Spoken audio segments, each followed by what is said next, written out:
Feeling a little bit rushed this morning, but let's go ahead and start rolling solo. Good. Hello, friends. Good morning, good afternoon, good evening, wherever you are. Welcome to another episode of Rolling Solo, a Daggerheart solo role playing actual play show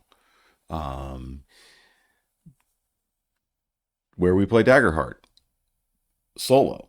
We also play other games, but mostly we're playing Daggerheart. Um, and so that's where you are. And today we are level 9 in our campaign. We've been leveling up once per session.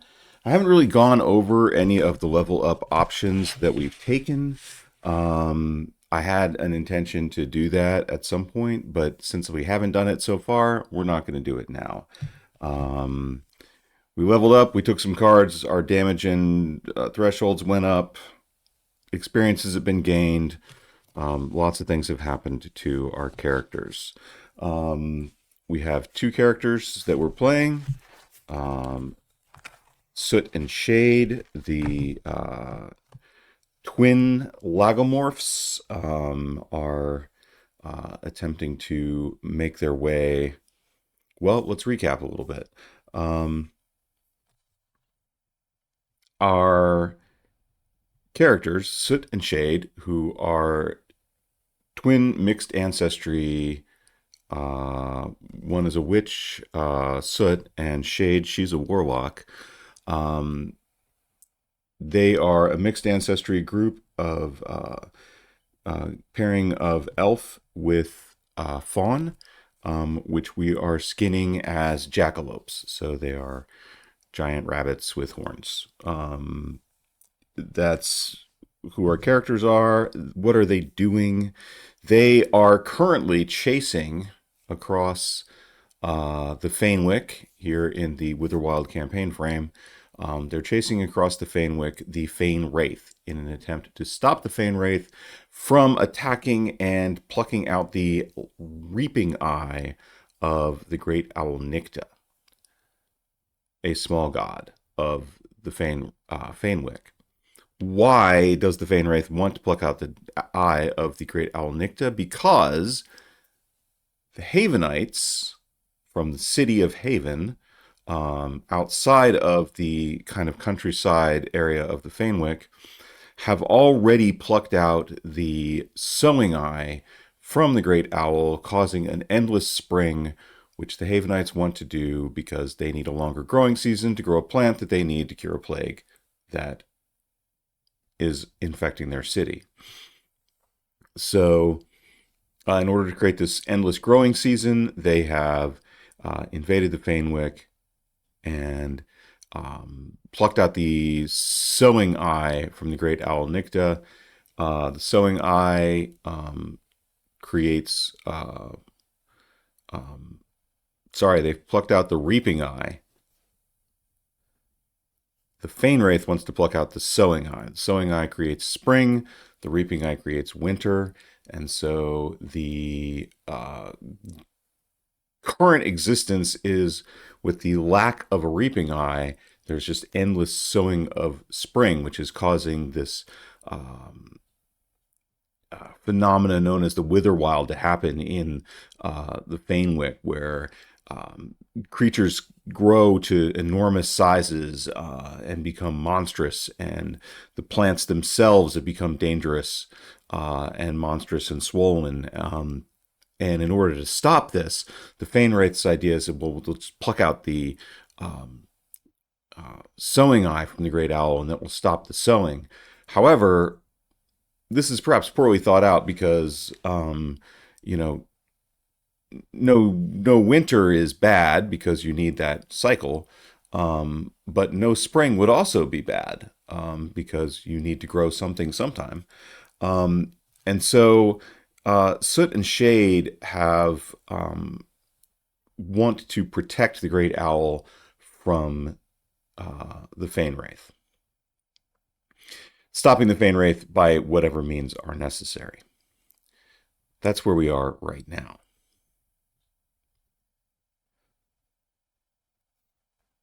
Where we are specifically right at this instant, I don't know that I've taken much in the way of notes.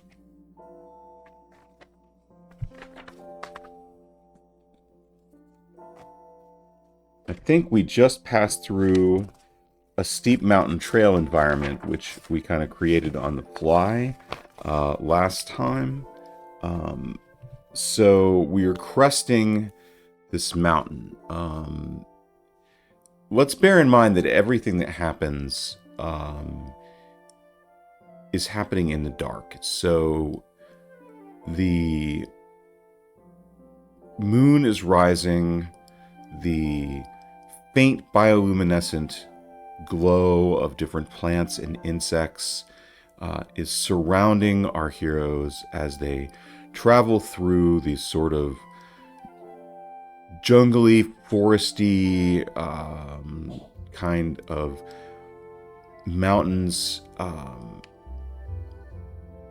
in an attempt to get to the valley on the other side where they believe that they will find the great owl.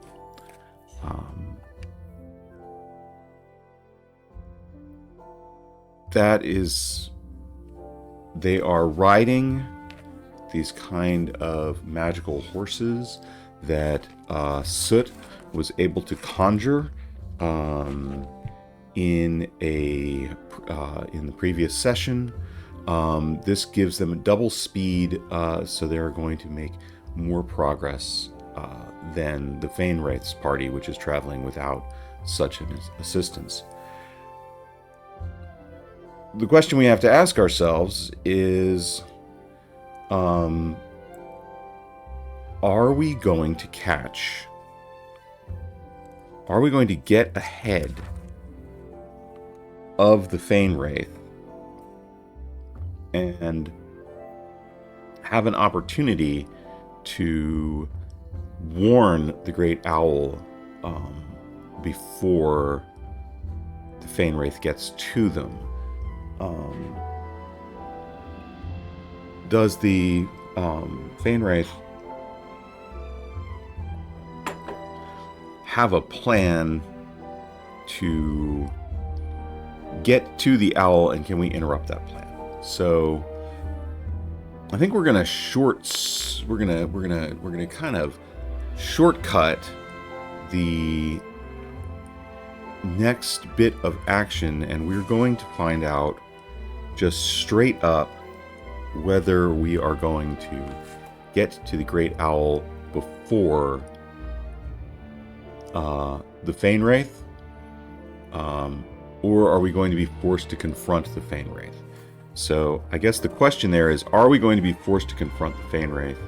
And this is, we will use... So that's the story beat that we're proposing, is the encounter with the great owl. And we're going to deterministically determine whether we are going to be forced to confront the Fainwraith, or whether we are going to be able to get to the owl first. So let's roll for that. The question is, are we forced to confront the Fainwraith?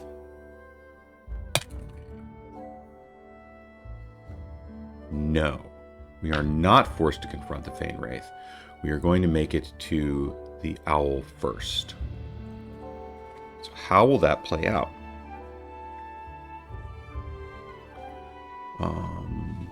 That's a good question. Where is our plot sheet? There it is.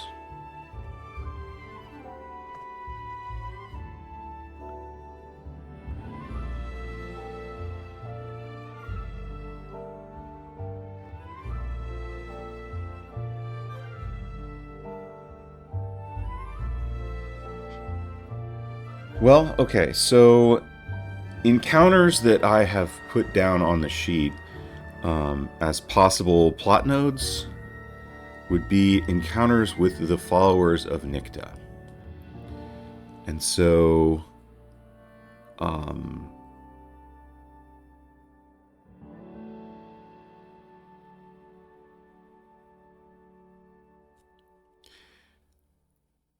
Soot and Shade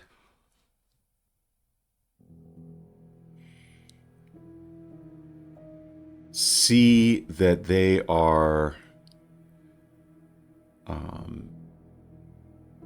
they use their increased speed. We have kind of a riding montage where they are kind of, after having ridden for now a couple of days, they will ride, continuously through this nighttime. For passage of time, we will start lightening the eastern sky and getting a certain amount of glow coming up as the 7-day day is beginning to come upon us. This long 12-hour sunrise begins with just the faintest glow on the horizon. And this underneath this faint glow, our characters ride their horses through the forest, through the jungle, taking different paths. We see the Bainwraith's group resting and making plans and plots together, but as our heroes gallop forward, they find themselves riding into a grove that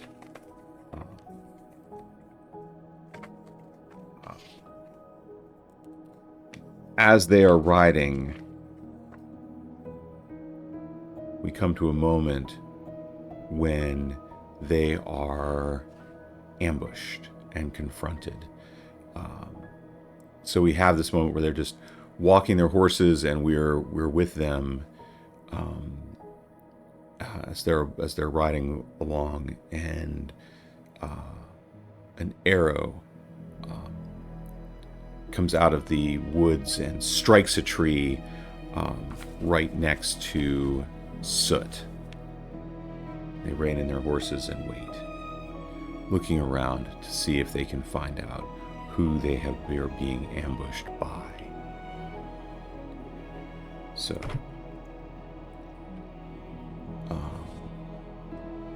let's create a scenario here. Let's think through this a little bit. What have we got? We've got the followers of Nikta.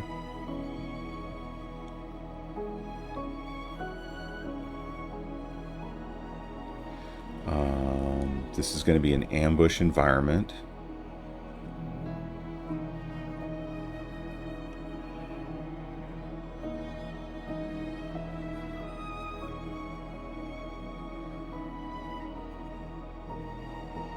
Which is one of the environments that exists in Daggerheart.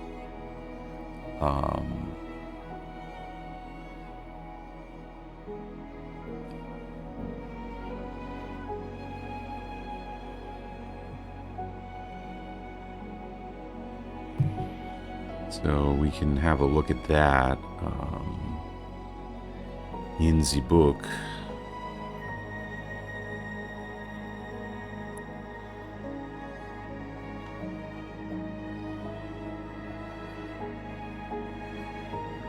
Environments.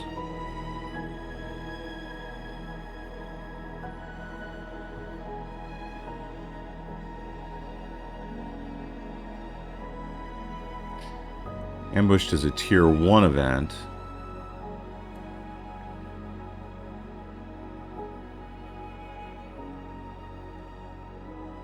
So who are these ambushers? Let's go ahead and we'll worry about that if we get into combat. I'm just going to say that the difficulty of this environment is going to be tier 4. So it's a difficulty 20 environment.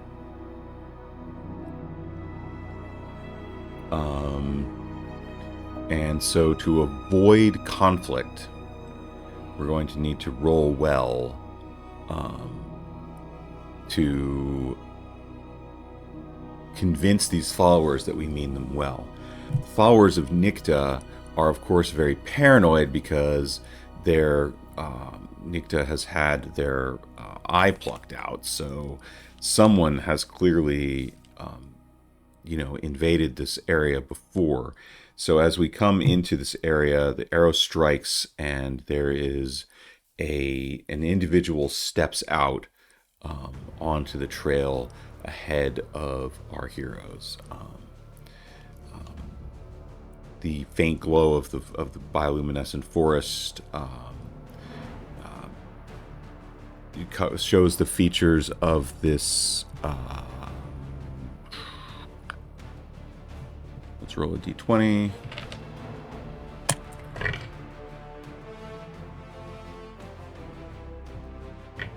Fairy. So rather than stepping out, they kind of come from the trees and hover in the trail. This is a largish fairy, perhaps 3 feet tall, with glittering blue and green iridescent shell, and a more humanoid face than most fairies. Not heavily armed.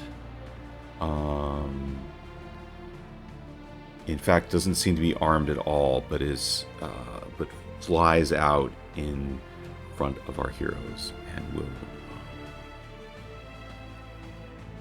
confront them and tell them to turn back. You are unwelcome. Intruders. Turn back if you value your lives. And Soot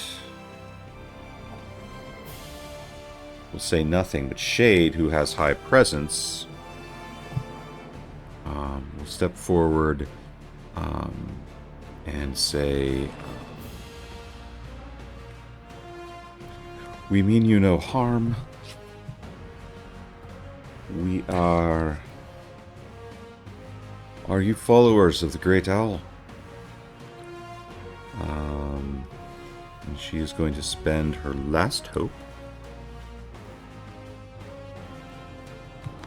and invoke her experience, I'll handle it, and make a presence roll to see if she can have this continue this conversation and avoid any violence.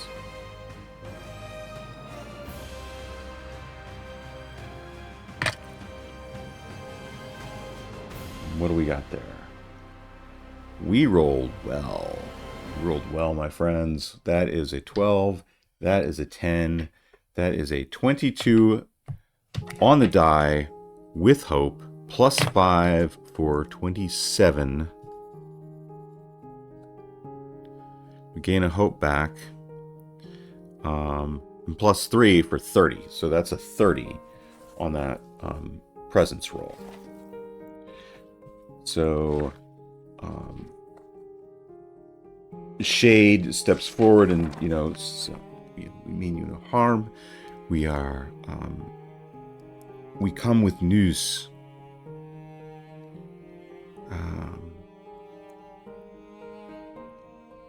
And the insectile fairy drifts forward on its wings and comes to hover directly before Shade, peering intently into her eyes, and as it attempts to glean their purpose. But the passionate sincerity of her statement of their peaceful intentions comes through, and the fairy will ask, "What news do you have for us?" Um, we come with a warning. A party of powerful,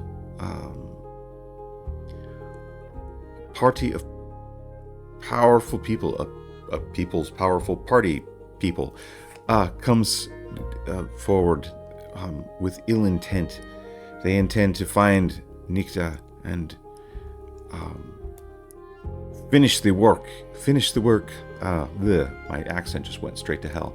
And finish the work that the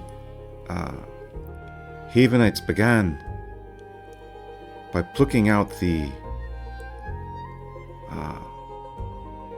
reaping eye of the great owl.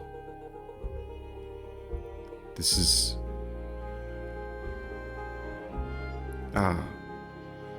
we have come to warn you that you might be prepared to face down this threat, or perhaps go into hiding.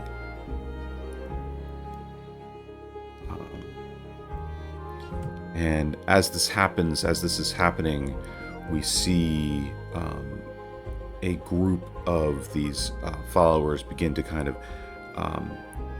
step out of the forest, and the leader of the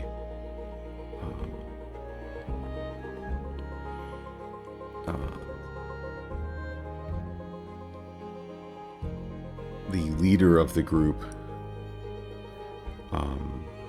Well, let's see. First off, is she believed?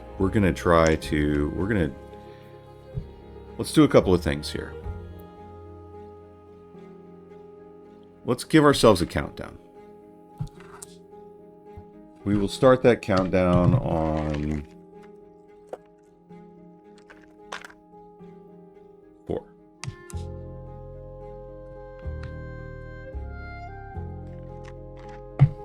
Countdown is now at 3, based on our persuasion roll to knock down our countdown. We'll start another countdown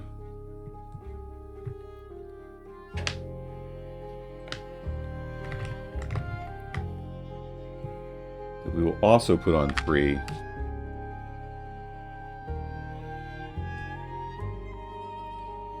And the way we'll work this is that if we are able to persuade our way out of this, we will get clear. If we are not able to persuade this, we will end up in a battle. And so the question is she believed? She's going to spend another hope. Spend that hope again on her experience of protective and make another presence roll. This one is not nearly as good. That's an 8, and a 3 is 11. Plus 5 is 16. Plus 3 is 19. So we're just below our threshold, and that was with fear. This countdown will tick down to 2.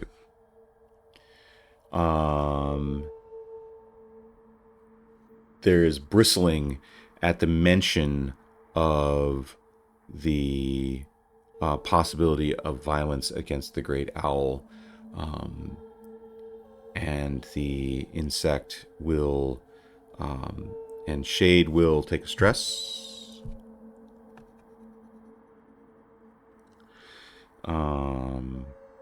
And the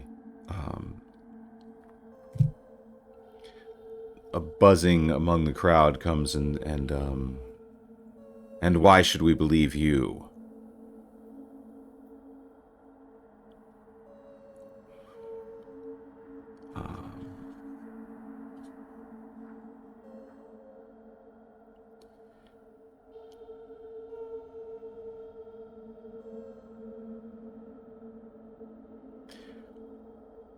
We can only tell you what we know. The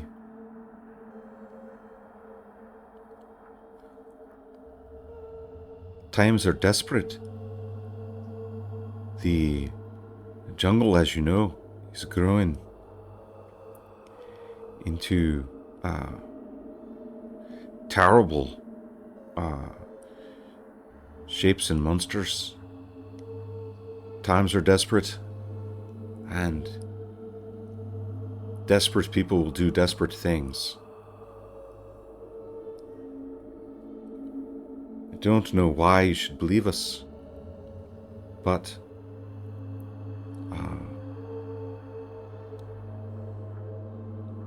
we have traveled far and taken much damage in an attempt to get to you.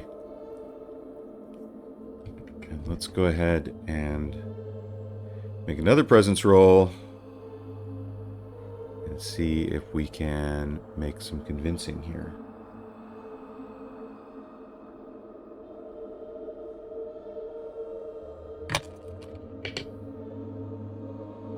Okay, that's a little bit better. So that's a 12 and a 5, so that's a 17. Plus 5 is 22.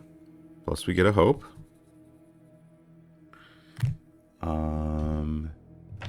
That will tick down this timer.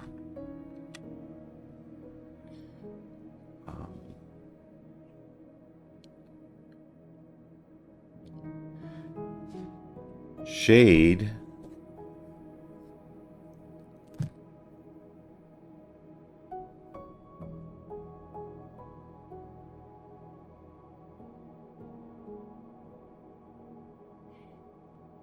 will use knowledge.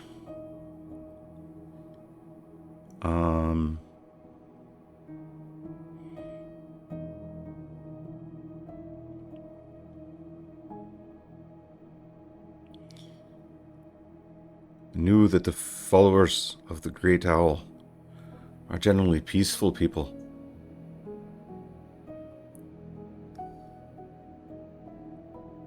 There must be a way that we can help you to hide yourselves rather than face the oncoming monsters or the oncoming assault force.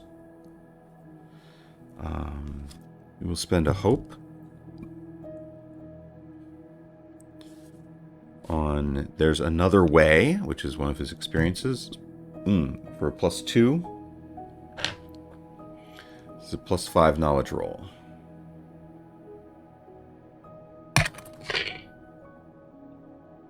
Okay.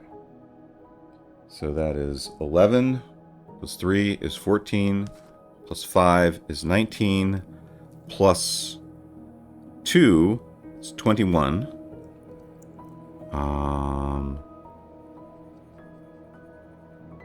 Soot will take a stress. I will gain a fear. And this timer will tick down to 1. And there's a general sense of foreboding as the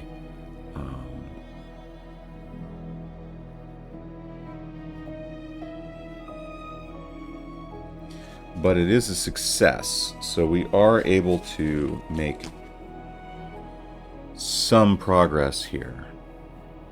And it is true that the followers of the Great Owl are typically not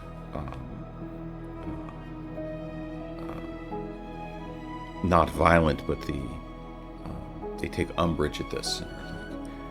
Are you saying that we are unable to fight to defend our God? We assure you that is not the case. And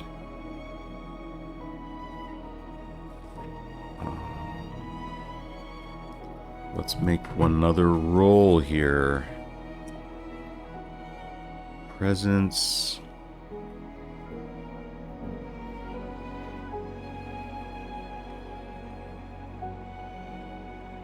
Shade will take a turn again. And using her experience of protective, burning another hope, her only hope.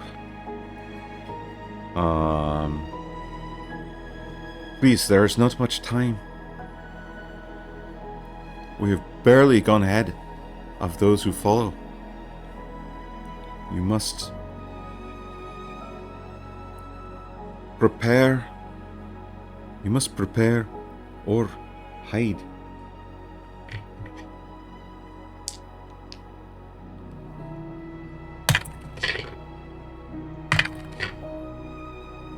Okay. It's another fear. It's another stress on Shade. But that's a 15. That's a 20. That's a 23.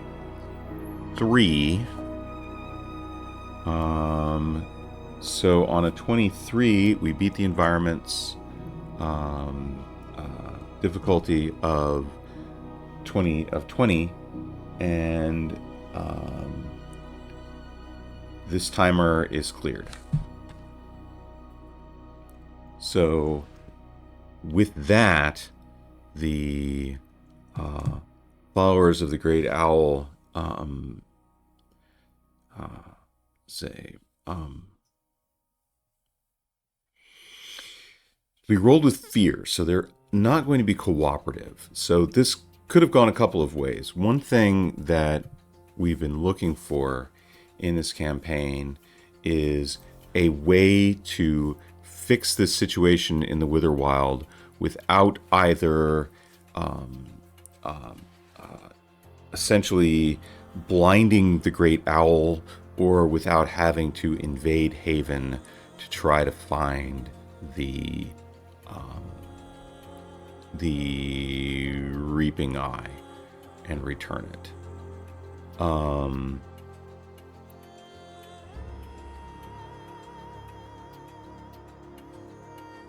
So it's possible that had we been rolling with more hope, or had this situation been cleared with some hope, that we could have advanced in our one of these goals. But because we rolled with fear, I think that we're not able to advance this goal of fixing the situation, and that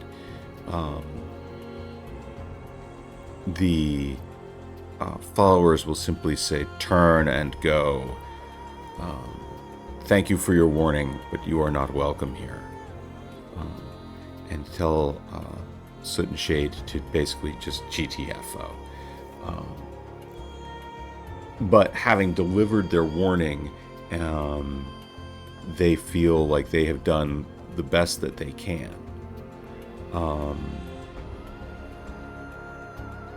And will... so that'll close that scene, and they will turn and ride off. And then we'll have a moment of conversation. Soot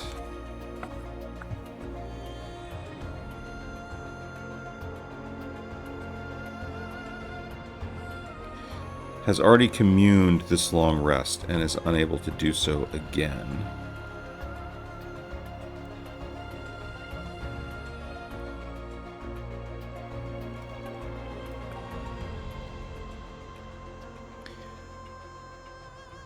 Does Soot know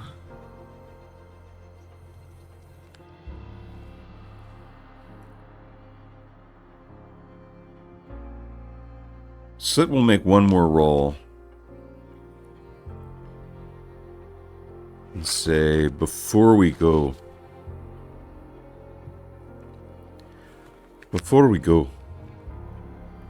we have been searching for some way to stop the Witherwild.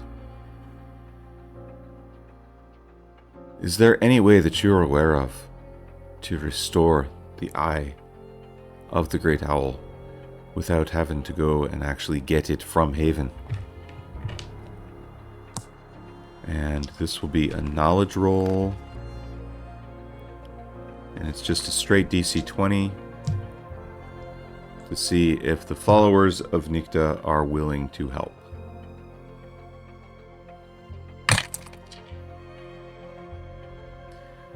Okay. They are.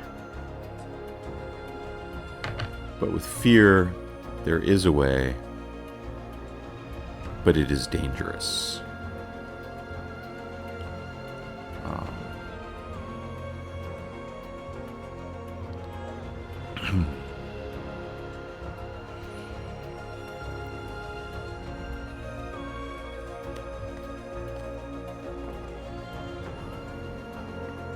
What is this way?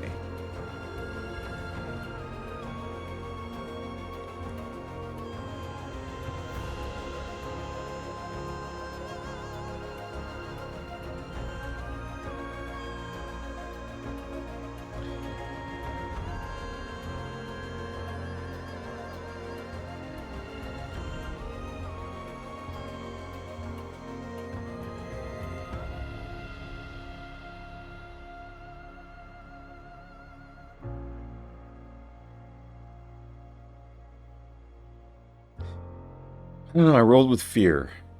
So, on a roll with fear, I think there is no way.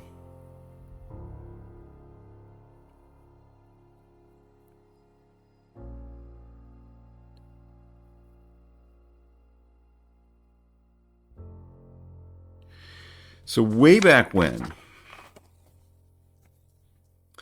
we met with a certain Simrock Anli, who was a sub spy in the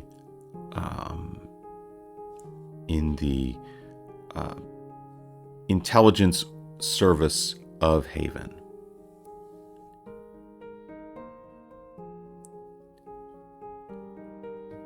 On a roll with fear, I think that there is no way to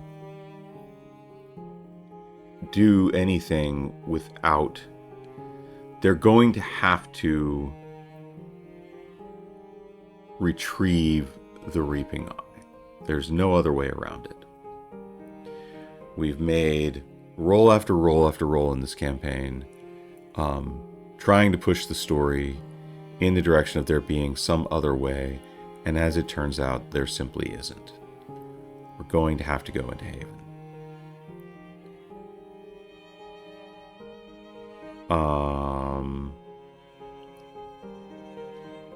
The followers of the Great Owl fade back into the forest, saying,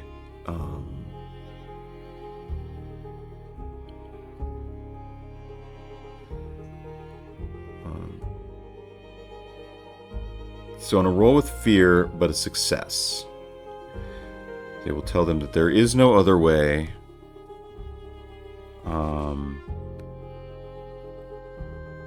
But they will grant them some boons.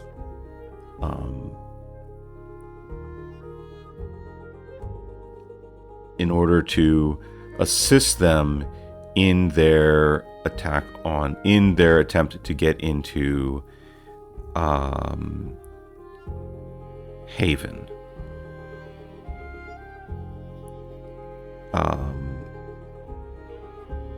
So what kind of boons will they gain on their way into Haven? That is a great question.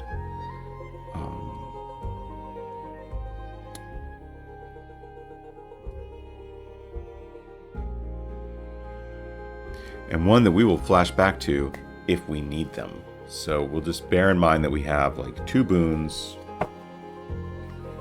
of some kind.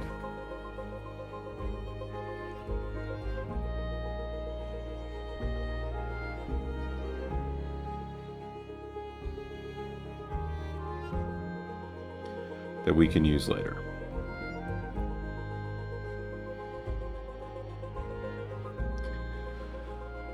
because you just never know what you might need. And it seems to me that I don't know what we might need, and therefore we're going to move on. So, Soot and Shade make their way back to the town of Low Passage. They will leave the grove of the Great Owl, satisfied that they have done what they can to warn the followers of the Great Owl that this Fane Wraith is coming. And they will return to the town of Low Passage to meet back up with Simrock Unli and give them their report.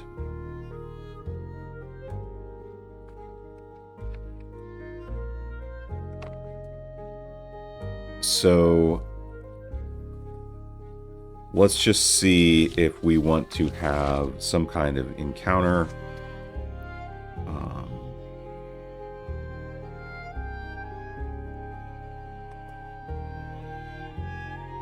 Let's roll for a random beat. I'm not sure what's going to happen. We're just riding back. They're trying to make their way back to Low Passage. Having successfully warned the followers of the Great Owl. So let's just roll ourselves a d10 and see what happens randomly. Put characters in a situation. Which gives me another roll.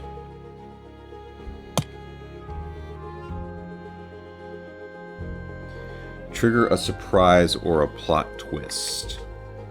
Ooh. What surprise or plot twist can we come up with?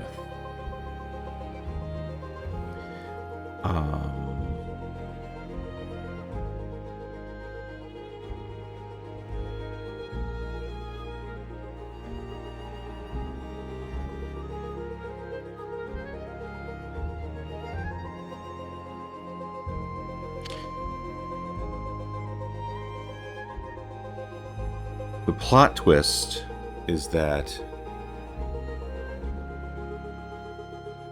they return to Low Passage. The followers of the Great Owl successfully managed to hide, so we've gotten that taken care of. When they get back to the town, they are informed by Simrock that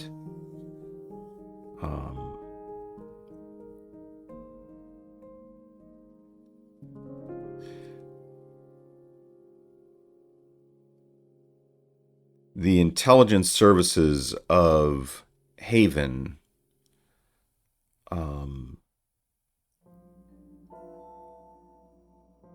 wish to return the eye. But there is not much time.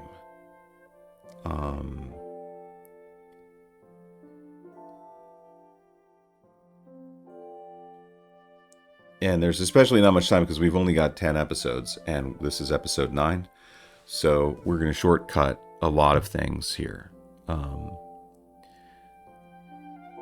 This could have gone a couple of different ways. One way it could have gone is that we could have had a climatic battle with the Fane Wraith, which we avoided on a roll.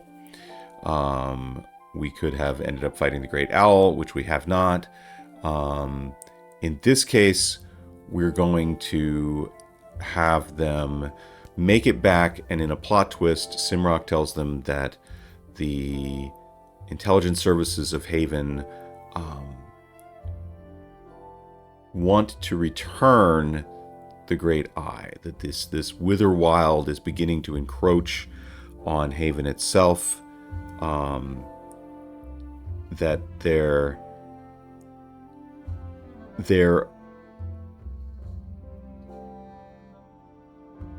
afraid that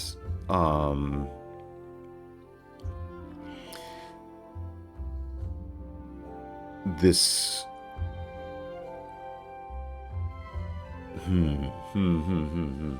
here's the problem. They need to grow. They have reservations, so that plot twist is not going to work. I don't like that plot twist. And the reason I don't like it is that in the end, the Havenites are highly motivated to keep this endless spring going because of the fact that as they grow this flower, only 1 in 10,000 blooms of this flower is red, and they need the red flowers to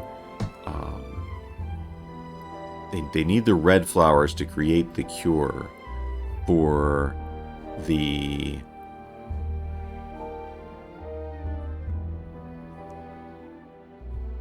Is there another way to stop this plague?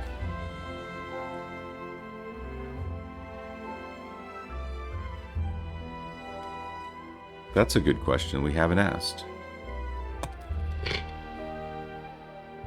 And the answer to that question is yes, there is. That's a strong yes. Yes, there is another way to stop this plague.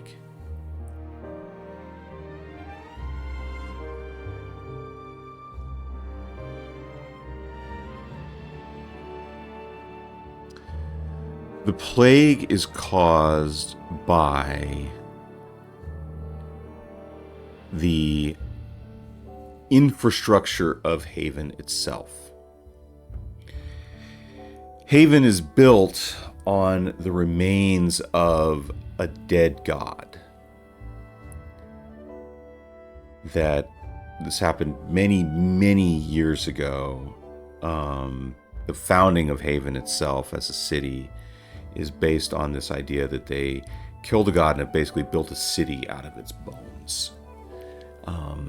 And the city that they've built out of its bones, the dust from that is beginning to, it gets into people's lungs, and they begin to, some people get this sickness that slowly and painfully transforms them into stone.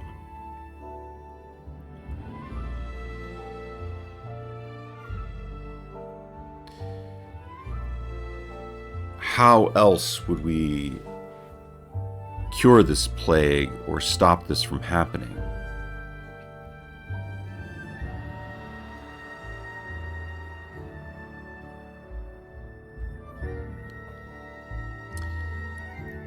That is a difficult question to answer. What are some possibilities? We need a quest. We need a short quest. So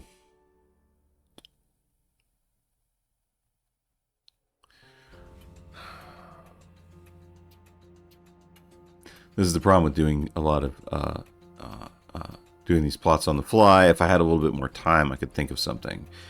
But let's see.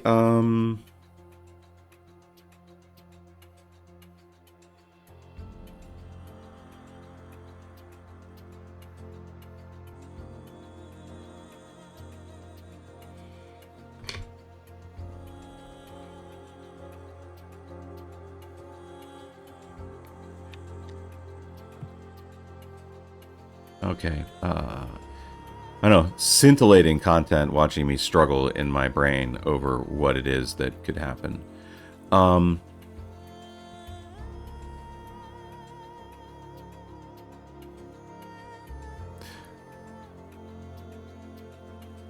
The spirit of this god has to be resurrected, and a new god formed, so that the spirit that is currently causing the serpent sickness will have a new home to go to. In order to do this, Soot and Shade will have to make their way far to the north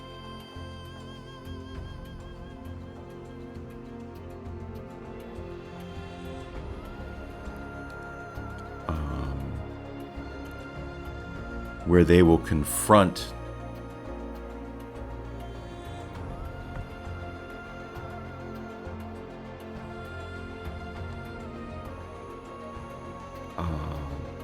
something.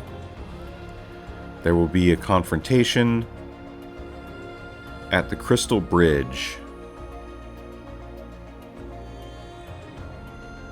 where they will try to enact a ritual to resurrect this god. So we're going to close this with a couple of things. So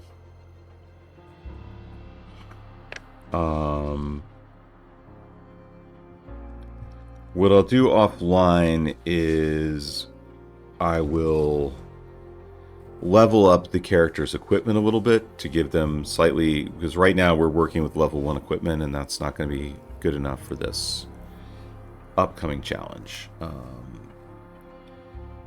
Let's assume that we're going to take a long rest in this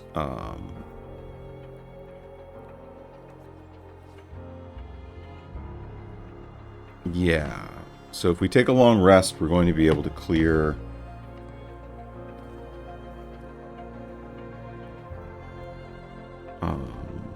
all of our armor, stress, and hit points. So everybody's going to start out with a clean slate.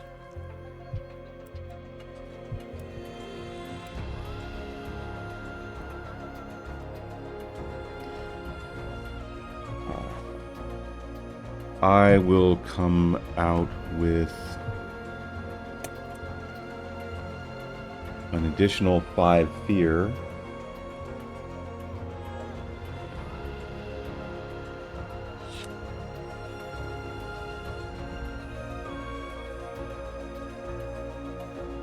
And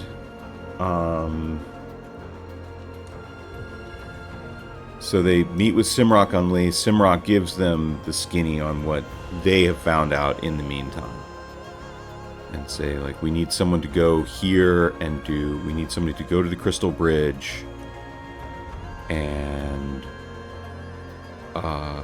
perform a ritual of resurrection to give the spirit of our ancient god a new home in the Fanewick. And we believe that this, this is the way to end the plague. We've tried to convince Haven's leadership that this is a worthwhile endeavor, but people are like very much bought into the current plan. And there's also argument that, they destroyed this god for a reason. And so, it's always difficult to get people to change their point of view. So next week, we will have this confrontation and this ritual. And I will come up with, in the meantime, I will do some actual planning for a session and make sure that happens then. So that's it for this episode of Rolling Solo. Thank you very much for watching me struggle and think. I'm sure that was not the most action-packed episode we've ever had, but I think it sets us up nicely for next week and for the finale of Campaign 3. So thank you very much for watching. Don't forget that you can, if you want, get this shirt that I'm wearing right now at my shop at etsy.com/shop/solidsoftdesign. And I will see you soon. Keep rolling, y'all.